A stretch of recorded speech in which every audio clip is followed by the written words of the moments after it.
Eskimos traveling to Toronto this weekend to take on the Argos. Game time on Saturday is 2 o'clock. We've got the pregame show for you on 6:30 CHED at 12:30. Last week, the Eskimos pitched a shutout against the Saskatchewan Roughriders. It was against two extremely inexperienced quarterbacks in Tino Sunseri and Seth Dagey. Well, that's a different story as they head to Toronto as they take on future Hall of Famer Ricky Ray. Ricky gets rid of the ball. He knows where to go with the ball. He's seen a lot of different defenses, so he knows where the open receiver should be, whether we're playing man or zone, and he's usually going to find them. So we got to make sure that we get up. If we're pressing and playing man, we got to get into the receivers. That'll give us time on the front end to get home.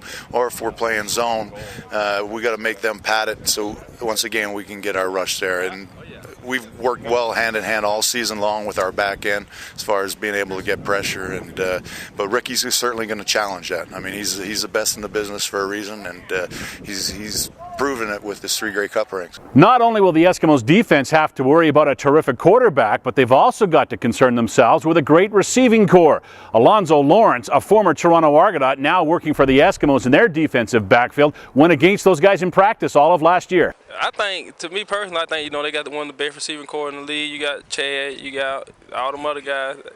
Man, we just got to come up with a perfect game plan for them and just be ready to play. And you obviously know them well from your time in Toronto, playing against them a lot in practice. Yeah, we went against them every day in practice. They got to be like one of the best receivers in the league. Man, it's just going to be a hard game.